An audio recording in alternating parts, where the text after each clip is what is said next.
اگر کوئی بڑائی کے سفر طے کرنا چاہتا، بڑا آدمی بننا چاہتا ہے کہ میں تو جی گریٹ مین بننا چاہتا ہوں، میں کامیابی چاہتا ہوں، میں سکسیسفل لائف چاہتا ہوں، تو کامیابی ہے کہ میرا آپ کا اللہ ہم پہ راضی ہو، جب ہم مریں تو وہ ہم سے خوش ہو کر ملے، ہمیں جنت کا پروانہ دے۔ یہ ہے کامیابی۔ یہ نہیں کہ آپ بڑے مالدار بن گئے، آپ امریکہ کے صدر بن گئے، یہ نہیں ہے۔ کامیابی یہ ہے کہ آپ سے، مجھ سے اللہ راضی ہو جائے، یہ سب سے بڑی کامیابی ہے۔ تو اللہ تعالیٰ کے نبی کے ہاتھوں میں ہاتھ دے دے تو اللہ تک پہنچائی آسان ہو جائے گی۔ ایک واقعہ سنا کے ختم کرتا ہوں۔ ایک بدو آیا، کہنے لگا ہے محمد، آپ نے کہا جی۔ اب بدتمیزی کا جواب بدتمیزی سے نہیں، پیار سے دیتے، جی تیری 3 باتیں بڑی عجیب ہیں۔ آپ نے کہا کیا؟ تو کہتا ہم باپ دادے کا دین چھوڑ کے تیرے دین پہ آ جائیں گے، ہم کیوں چھوڑیں باپ دادے کا دین؟ کہا اچھا، اور؟ تو کہتا ہے کہ ہم مر کے مٹی ہو جائیں گے اور پھر دوبارہ زندہ کیے جائیں گے۔ کہا اچھا، اور؟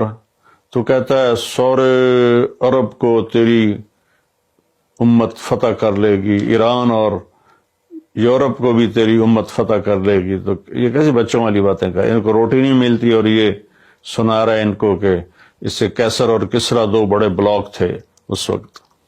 تو آپ نے مسکرا کے فرمایا انشاءاللہ تیری عمر لمبی ہوگی، تو دیکھے گا کہ سارا عرب و عجم میرا کلمہ پڑھے گا، پھر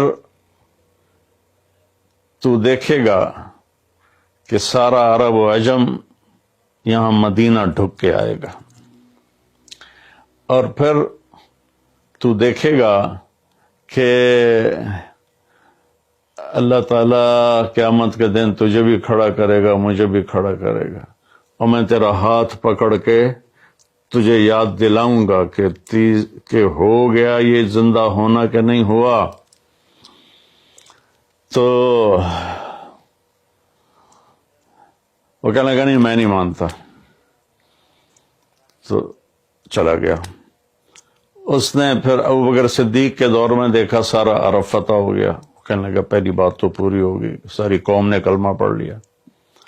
حضرت عمر کا زمانہ آیا تو کیسر اور کسرا پٹ گئے، تو کہنے لگا دوئی گل بھی پوری ہوگی، ہن باویں تری ہو ہی نہ جاوے کدائیں، چلیے بھائی کلمہ پڑھیے۔ تو وہ وہاں سے اپنے علاقے سے آیا، حضرت عمر کے دربار میں آ کر اس نے کلمہ پڑھا۔ جب وہ آپ کی محفل میں آتا آپ اس کے لیے کھڑے ہو جاتے، بڑا اکرام کرتے۔ تو ایک دفعہ فرمایا کہ تم دیکھتے ہو میں اس بدو کا بڑا اکرام کرتا ہوں، میں اس محفل میں تھا جس میں اللہ کے نبی نے کہا تھا کہ رہے گی تیسری بات تو تیرا ہاتھ پکڑ کے بتاؤں گا کہ ہوئی کہ نہیں ہوئی، ہم مر کے زندہ ہوئے ہیں کہ نہیں ہوئے۔ اور قیامت کا دن جس کا ہاتھ میرے نبی کے ہاتھ میں آ گیا وہ جنت میں پہنچانے سے پہلے کبھی نہیں چھوڑیں گے۔ تو یہ وہ شخص ہے جس کا ہاتھ میرے نبی نے پکڑا ہوا ہے، اس کو جنت تک پہنچا کے چھوڑیں گے۔